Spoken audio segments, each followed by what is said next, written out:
Lors de l'année 131 après la conquête, le royaume des 7 couronnes est dirigé par les régents du jeune roi Aegon III du nom, qui ne peut gouverner car toujours mineur. Peu appréciés et respectés, les régents peinent à faire appliquer leurs édits, ce qui favorise la prolifération des intrigues et des complots. En 134, le prince Viserys Targaryen, frère cadet d'Aegon, est enfin libéré après plusieurs années de captivité à Lys, en échange d'une rançon colossale et de la reconnaissance de son mariage avec Lara Rogar. Lara et 3 de ses frères s'installent à Port-Réal, où ils accumulent richesses, influence et titres. Leur arrivée ne passe pas inaperçue.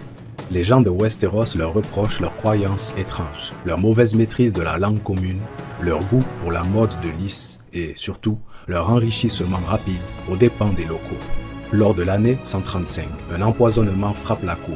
Gaemon Cheveux Pâles, le goûteur royal, meurt après avoir mangé une tarte empoisonnée. Le roi Aegon III du nom échappe au poison, mais la reine Daenerys Velaryon est sauvée par le grand maître. Malgré les investigations menées par le Lord Confesseur, les coupables restent inconnus, instaurant un climat de méfiance à la cour. La même année, le Lord Thaddeus Rohan, main du roi, fait face à des échecs dans la gestion du conflit de succession du Val. Son fils, Sir Robert Rohan, perd un tiers de son armée en montagne avant de mourir. Un autre assaut, dirigé par Moredo Rogar, frère de Lara, se solde par un désastre à Goéville, prouvant aux critiques la corruption supposée de Thaddeus, qu'ils accusent d'être influencés par les Lyciens. Parallèlement, une grave crise frappe la banque Rogar, mise en faillite par des manœuvres frauduleuses. De nombreux seigneurs et marchands de Westeros, ruinés, accusent les Rogar de trahison, entraînant leur arrestation. Les 2 frères de Lara Rogar sont emprisonnés dans la tour de la Main dans le Donjon Rouge. Lors de cette nuit, Marston Water, lord commandant de la garde royale, est nouvellement nommé Main du roi.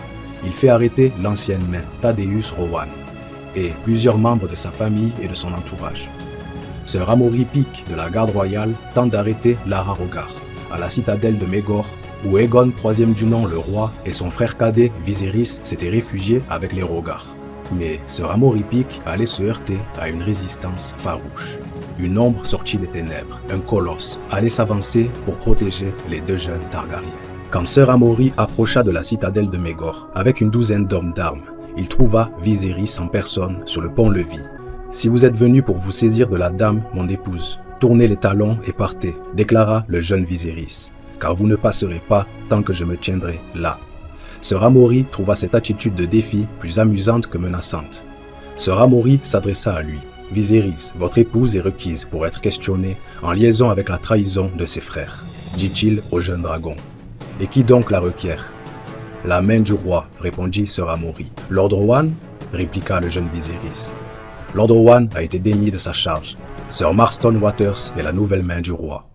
À ce moment précis, Aegon III du nom, en personne, émergea de la porte de la citadelle pour venir se placer à côté de son frère.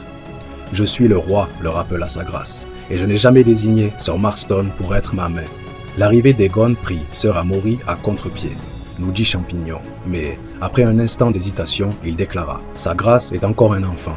Jusqu'à ce que vous atteigniez votre majorité, mon seigneur, vos seigneurs Léo doivent assumer de tels choix à votre place. Sir Marston a été choisi par vos régents. Mon régent est Lord Rohan, insista le jeune Aegon. Plus maintenant, Lord Rohan a trahi votre confiance. Sa régence est terminée. Par quelle autorité ? La main du roi, répondit le chevalier blanc. À ces paroles, le jeune prince Viserys éclata de rire, car le roi Aegon ne riait jamais, à la consternation de Champignon. Mais vous ne passerez pas, sire, et vous ne toucherez pas à ma femme. Partez ou je vous le promets, vous périrez tous ici, jusqu'au dernier. Alors, Sir Amory Pike arriva à bout de patience. Il ne pouvait se laisser damer le pion par 2 enfants, l'un de 15 ans, l'autre de 13, et l'aîné désarmé. Et il ordonna à ses hommes d'écarter les garçons. Traitez-les avec douceur et veillez à ce qu'il ne leur arrive aucun mal entre nos mains.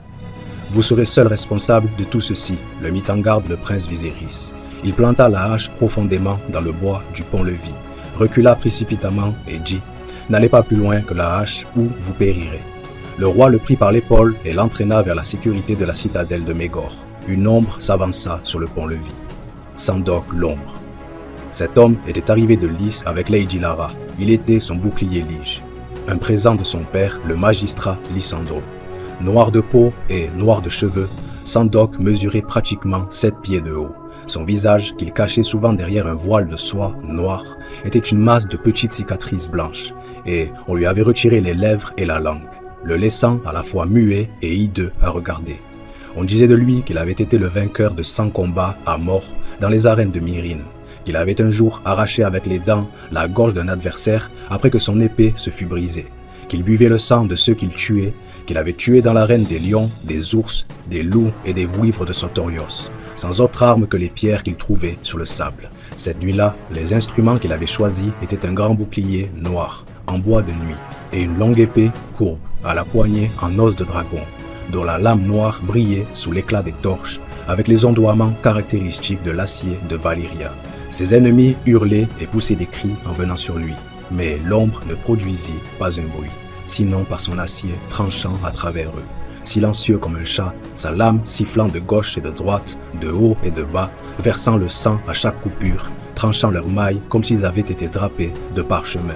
Les hommes de Sœur Amaury ne manquaient pas de courage, et plusieurs vécurent assez longtemps pour porter eux aussi des coups.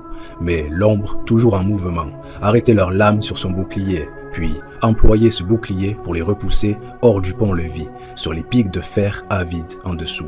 Qu'on dise une chose de Sœur Amaury, la garde royale n'eut pas à rougir de la façon dont il mourut. 3 de ses hommes avaient péri sur le pont-levis face à l'ombre, et 2 autres se tordaient sur les pics en contrebas, quand Pic fit glisser sa propre lame hors du fourreau.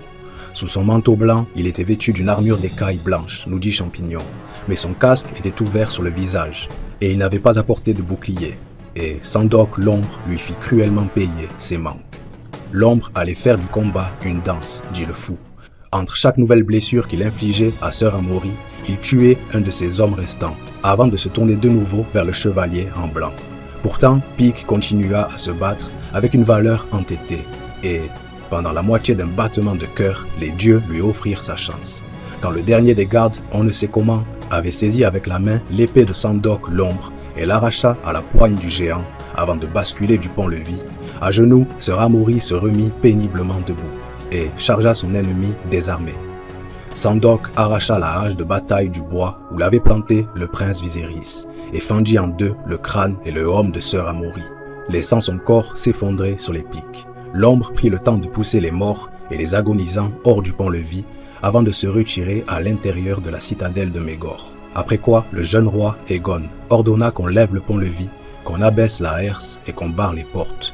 Le château, dans le château, était surprotégé par l'ombre. Le temps allait défiler et le complot prendra fin. Aegon, 3e du nom, allait arriver à son 16e anniversaire et 4 chevaliers de la garde royale accompagnaient le jeune roi dans la salle du nouveau conseil. De même, Sandok l'ombre, voilé et silencieux, portant sa grande épée en acier de Valyria. Sa présence inquiétante jeta un froid dans la salle. L'espace d'un court moment, même Tauren Manderly perdit l'usage de la langue.